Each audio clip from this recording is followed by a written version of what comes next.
Good morning, good afternoon, good evening, and good night. Welcome to the Fly With Us podcast. This podcast is bringing the art of conversation, self love, self care, mental health care and protection, life lessons, love lessons, and everything in between. Today, we're going to talk about a dash of love for children. I'm your girl, Lady Bounce. And I am Picket Fence. Today's mindfulness minute is called Hidden Wisdom. I make way for the infinite wisdom that resides within my heart. As I clear the inner space, the best part of my nature shines, and I move through life with intuitive grace. We all have hidden wisdom within, just ready to serve and guide us in all matters, trivial or profound. The trouble is that we are unable to access this guide due to emotional and mental turbulence. In order to feel the subtle influence of our own wisdom, we must become still within so as to quell strong emotions and reduce the instant thoughts. Keep in mind that we don't need to be perfectly calm, only enough calm to allow inner wisdom to find its opening. Taking a few periods during a day for silent contemplation will be enough to reap the benefits of the inner guide. Picture your mind like a muddy pond, the segment swirling all around. As you center yourself in your calm center and feel gravity pulling down on your body, the turbulent thoughts of emotions begin to settle. Inner calm energies, naturally as they afflicted states, begin to subside. Without any conscious effort or your part, solution arise unbinding. Your spontaneous you spontaneously go about your day and the things will work a little bit better. Word up. Word up. So we are joined today by a special guest, Miss Sharon Dash, who has written books for children about very difficult subjects, and I can't wait to get in there and talk about that. She also has books written for adults about overcoming challenges and strength and being strong when it's over. Like, that's incredible. So Miss Sharon, welcome to the show. Thank you. Nice to be here. So let's I let's jump right into this. What inspired you to write books specifically for children? I love kids, and I hate to see a child hurting. I come from the banking background. I worked for banking for 18 years. Then, more or less, I was just dealing with adults and when kids would come in to open accounts. But then I went to social work. I went back to school and I dealt with social work. And I worked for the foster care system. So I was a caseworker. So I got to see a lot. I got to see kids that were traumatized, whether it's by their parents or by their foster parents, how they had to deal with their mental illness, how they deal with separation from families, how perfectly normal children were okay until they were separated from them parents, and then they had to go into therapy. The breakdown of the family. A lot of times it has to do with the history. You have to go back and look at the history, and things go on from generation to generation, like they say about slavery. But it depends on the family, and you need spirituality, you need religion, you need strength. And I always feel that everybody's on a thin line, and a lot of people don't understand mental illness, and a lot of people were tested for the pandemic, and it's just like people, two people can be in the same situation, and one person can handle it, and the person can't handle it at all, and that comes to drugs, that comes to traumatic experience and trauma. Example, two people can take the same amount of alcohol and drink and have the same job. And one person can be a functioning alcoholic and another person can't handle it. And the same thing for addiction, the same thing with trauma, rape, abuse, domestic violence. So it's really, as far as like children, they're so innocent and they're so strong. I just wanted to deal with social issues that affect them. So my books dealt with bullying, mental illness, homelessness, and history because I have a love for history. So I think that we need to understand our history and the whole thing with critical race theory is so important. There's certain levels that we shouldn't hide our history. It's just like with learning about sex. So when your child is a certain age, if you feel that history is going, certain things about history is like going to affect them, it's too stressful or it's too violent, then you teach them at, you give them a little bit and you teach them at a certain level as far as the age, it was age appropriate. I think that's what it said. But you don't hide the truth. And that's partly what they talk a little bit about critical race theory, as far as like what Caucasian people say, that they feel that the kids are traumatized, or they feel that they can't understand why they don't want to be punished for what their ancestors did. So I always feel in truth. So reading is to the mind what exercise is to the body. So that's how I feel. I love that. So, one of the things that you mentioned, was about teaching our children their real history.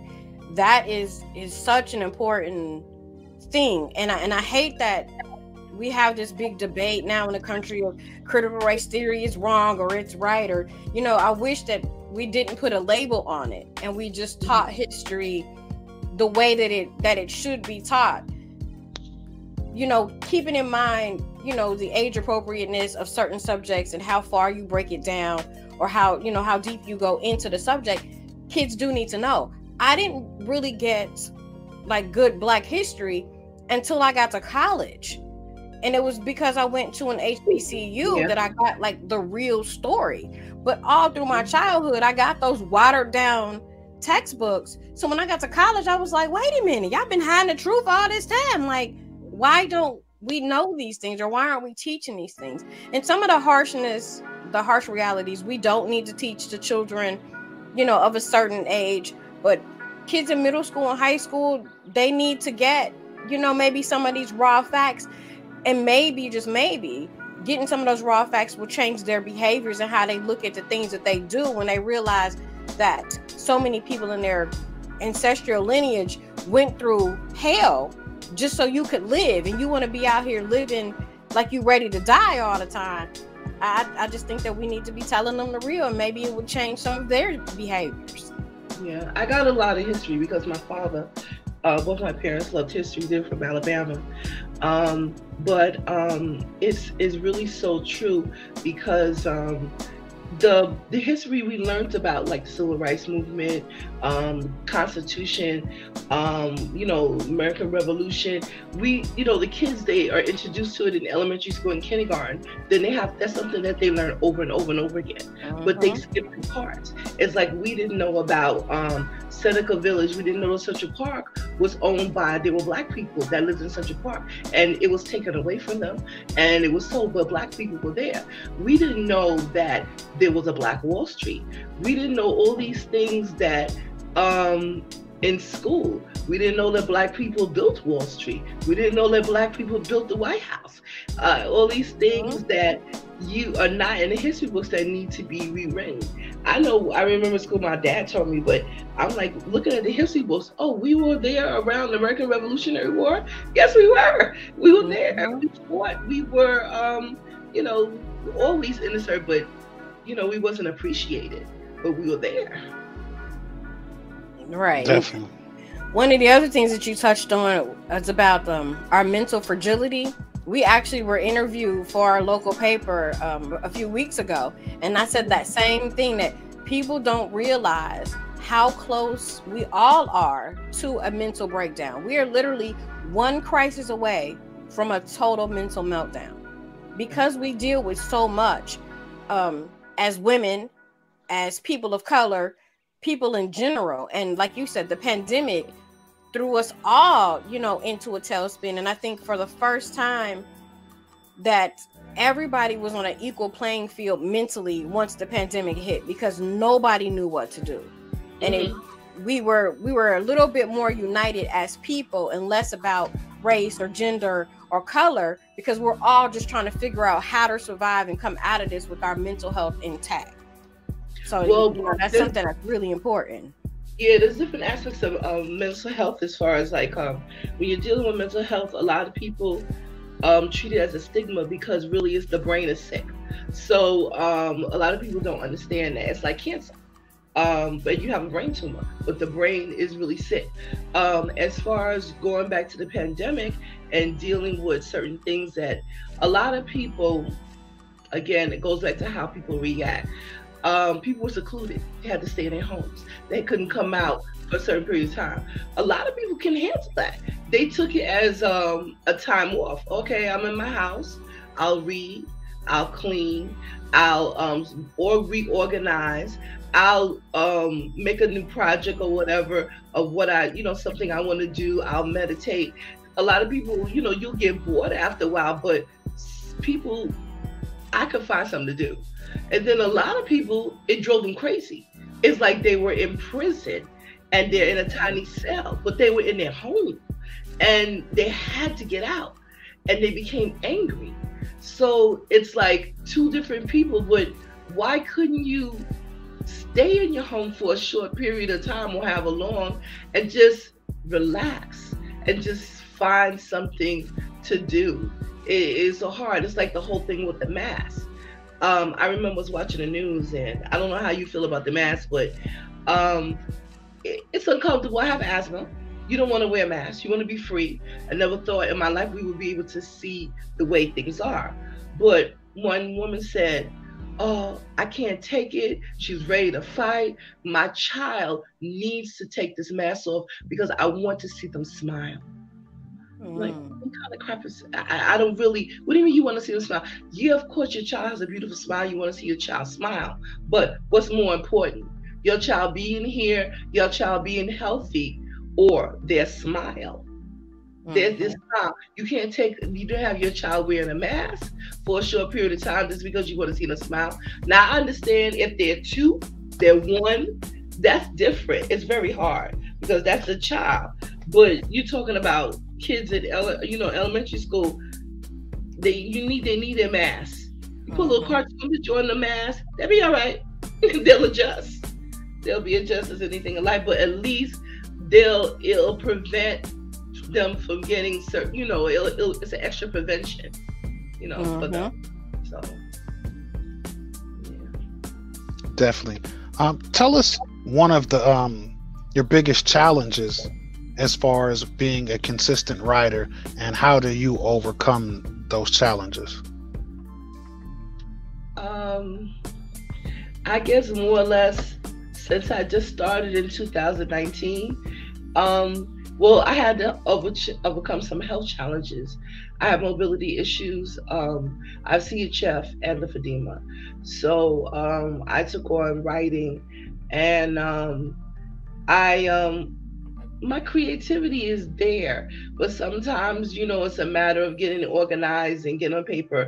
But you have to again, you have to get organized, and you have to really find out what audience you want to direct your book to, and are they going to be interested? That's all. You may want to have introduce a certain topic, but is that something that people want to hear? Because a lot of people don't want to hear certain things, even though they should. Right, that part, as they say.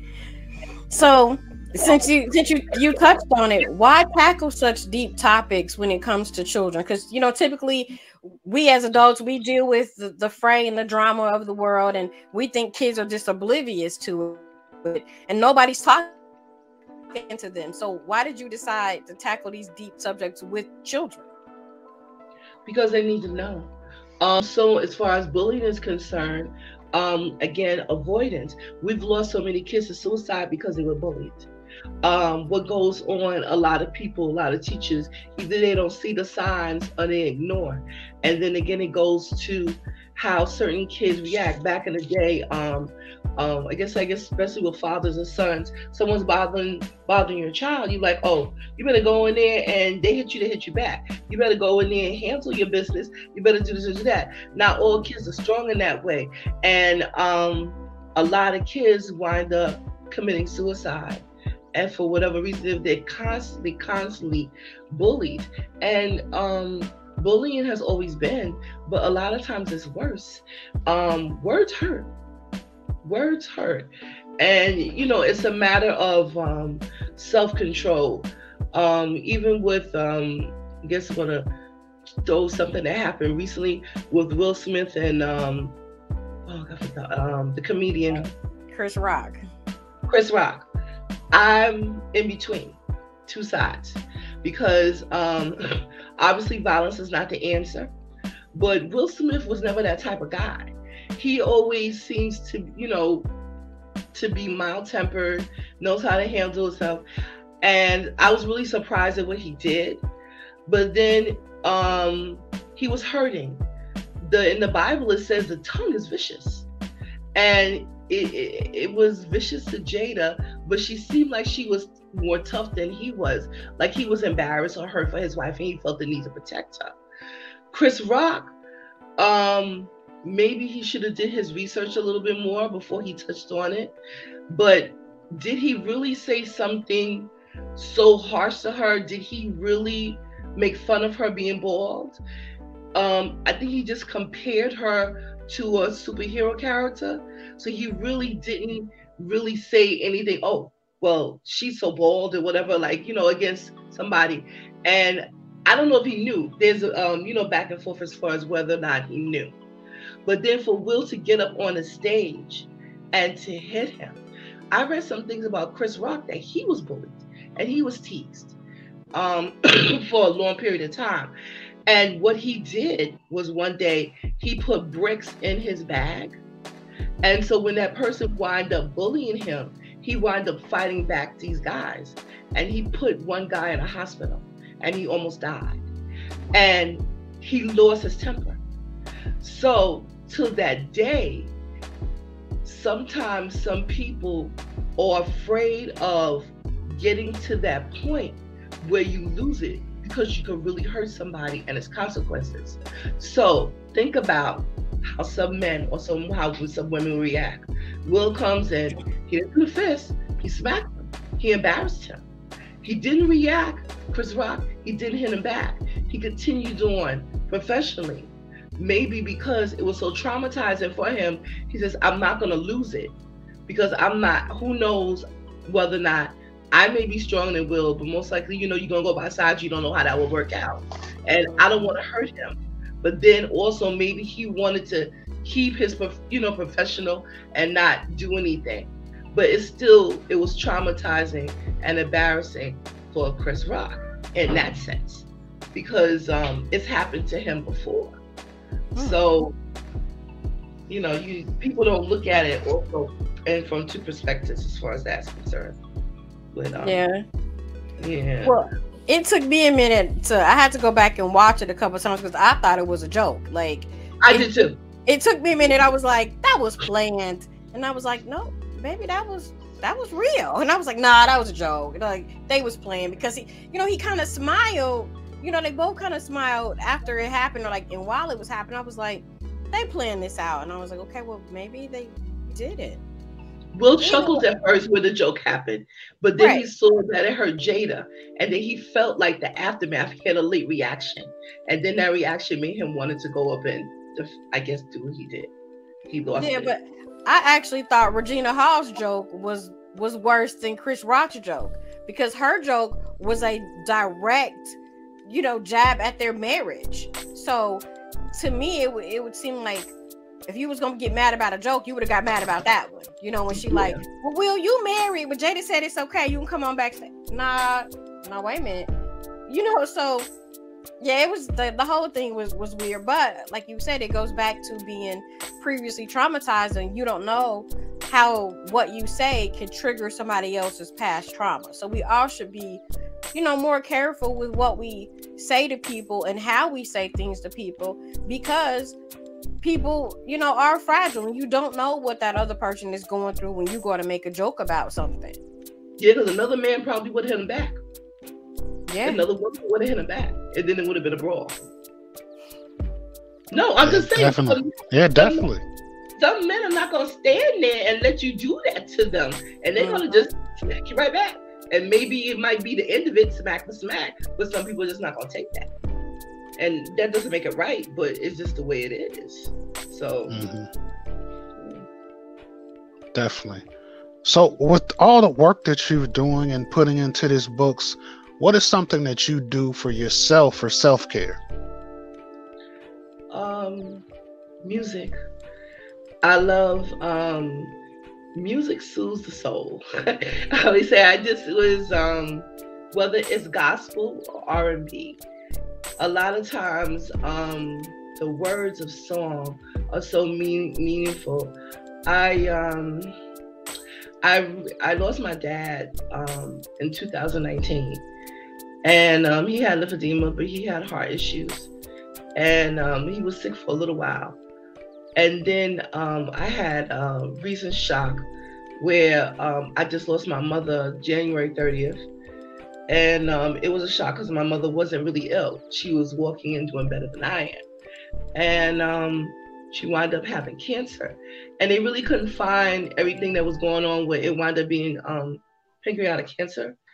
And she was gone within 6 months, less than 6 months. But she was a trooper. She's the matriarch of the family, the glue. And there's this song that I play with Patti LaBelle. It was played at the funeral. And I play it every Sunday. And it's called Walking on Heaven. And walking on heaven all day. So it's been really hard because she was somebody I talked to 15 times a day. And we had a close relationship. So that song kind of soothes me because I think about her with my dad. They were married 54 years. So it says you walking on heaven all day, no worries, no problems, no money issues, nothing else. But you're walking on heaven all day.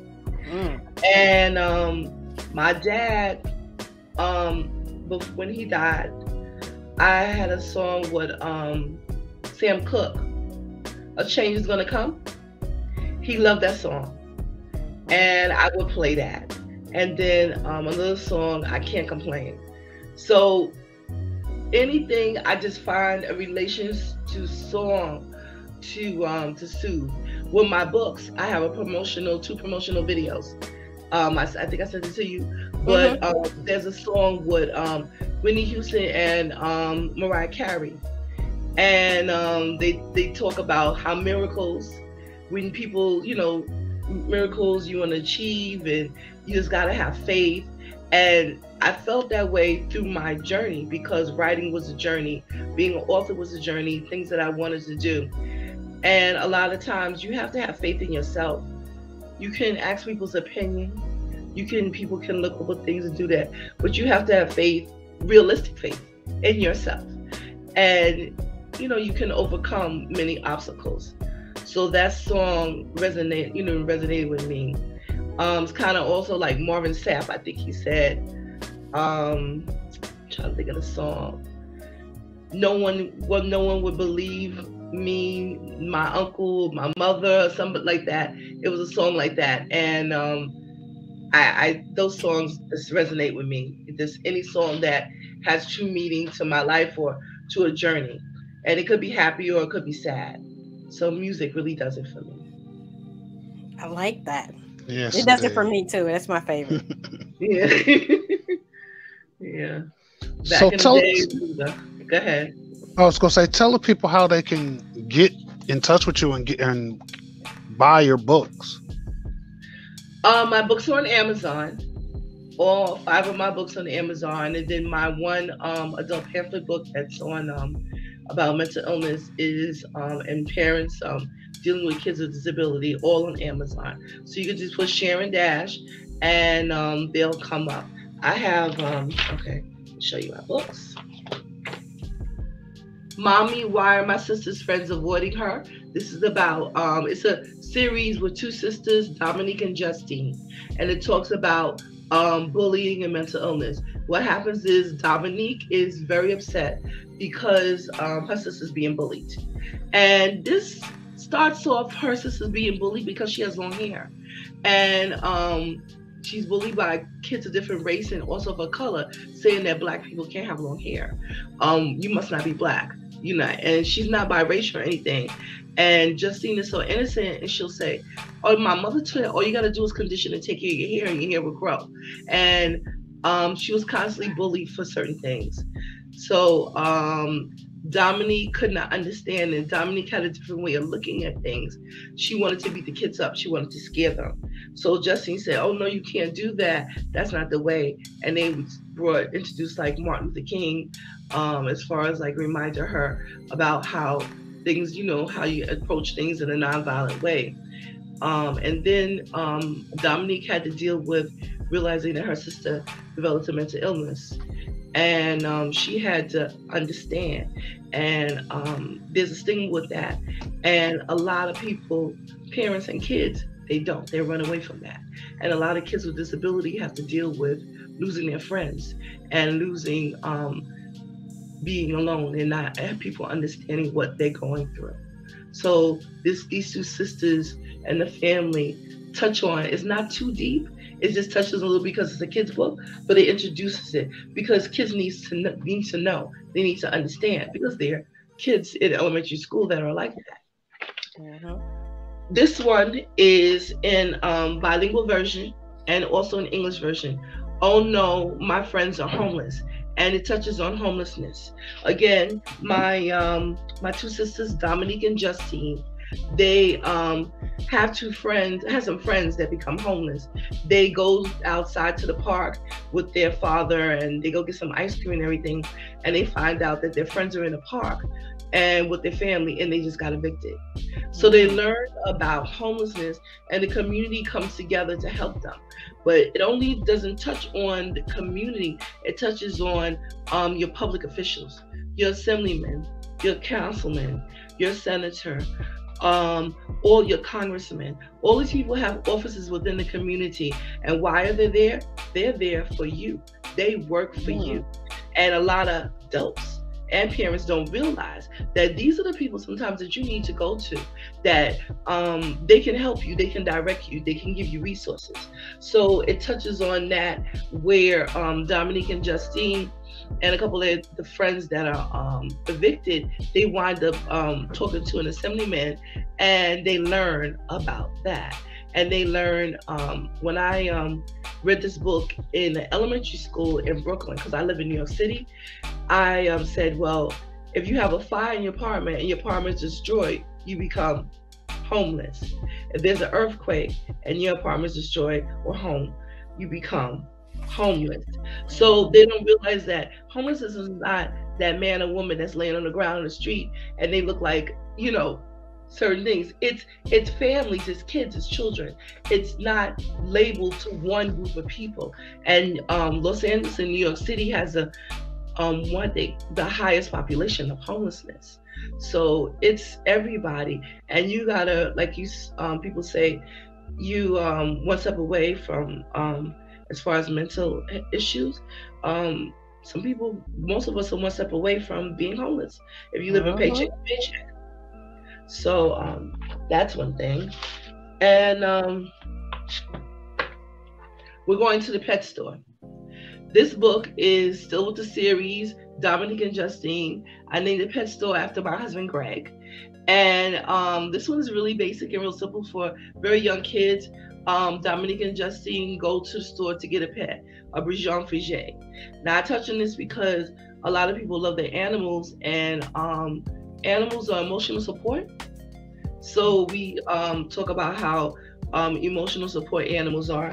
And I did this book a little bit different.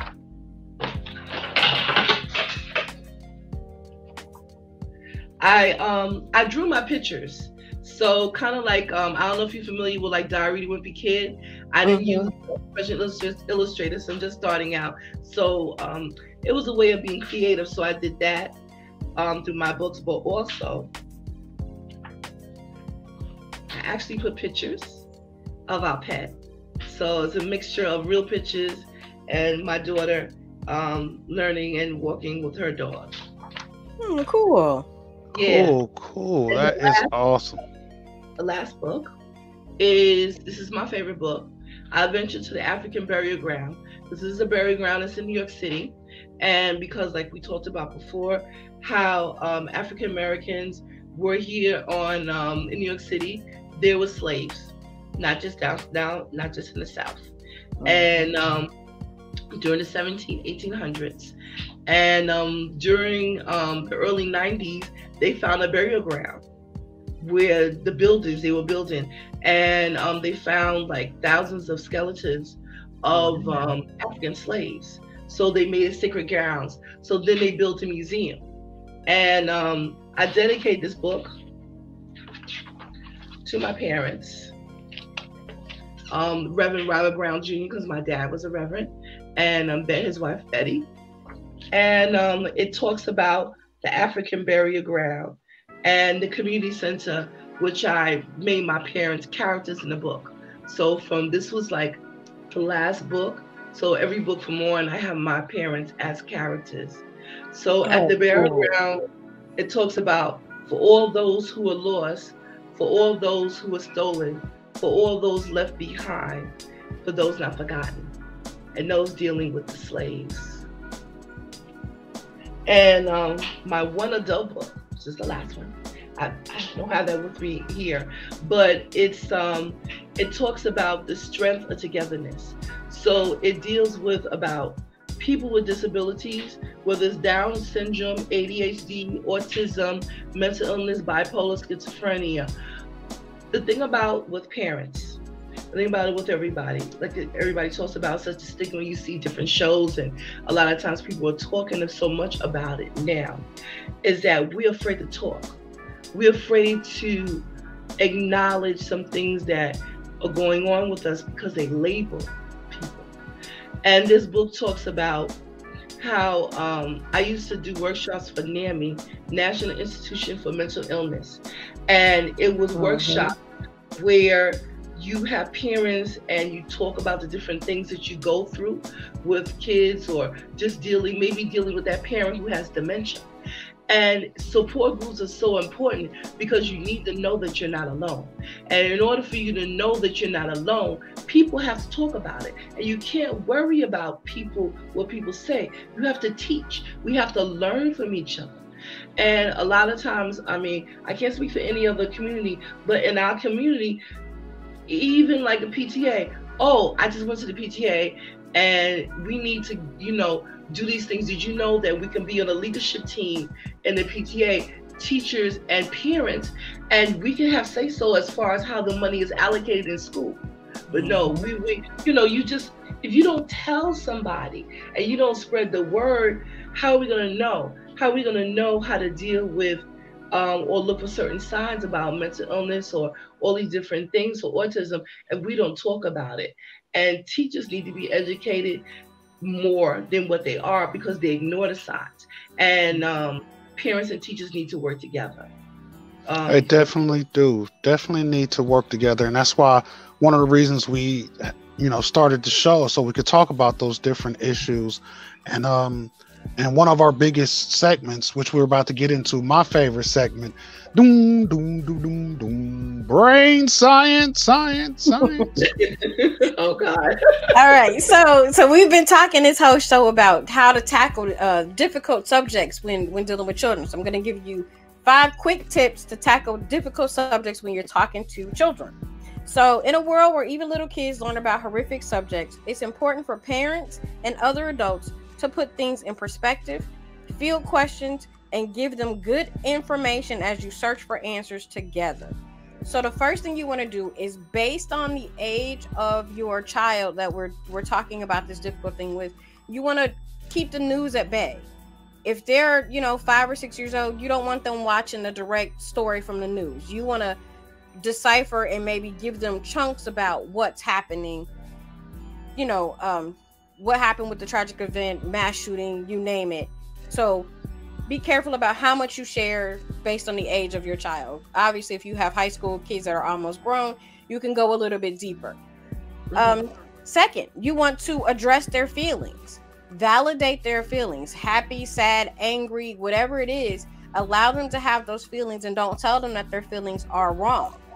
Show them how to put those feelings in perspective based on what is going on and how to get over it, how to be resilient and dealing with it. Then you want to ask them their opinion. What do you think about what happened? Or how can we avoid something? Or what should be done? And this would lead into a great conversation too, as it relates to criminal justice systems and judges and jail and things of that nature, because then they're able to say, well, based on what I know, my moral compass says that this should happen to the person who did it. So that's really, really important. Then you want to break down the issue in its simplest terms. You maybe don't give them all of the gory details, even if they are a high school student, but you want to keep it as simple as possible so that they do understand what is happening. And then you want to communicate that the problem is going to be solved, that there's a solution on the horizon. Even if we don't necessarily know what that solution is, because depending on what the situation is, we don't know what the outcome is going to be. But you need to let them know that there is a solution and that there are people that are going to make sure a solution is found and it is had and it brings closure. Because that also teaches them that things that happen to you don't last forever. There is an ending and there is closure. So if you keep these things in mind, you'll be able to talk to your kids about anything, and then they'll be able to discern for themselves what's good information, what is bad information, and how to progress through it all. Word up. Word up. Well, we want to thank you once again for coming on our show and talk to us about the work that you're doing. And people now have, can reach out to you and get those books, and we can all take steps on making us a better place in this world. I'm on YouTube too. YouTube, but you get my books on Amazon. Yes. Okay. Cool. Well, that's our show for this week. You can find us wherever you find your favorite podcast. We're on all social medias: Facebook, Instagram, Twitter, and on TikTok. Until next week, I'm your boy Picket Fence. I'm your girl Lady Bounce. We out of here. Peace. Bye.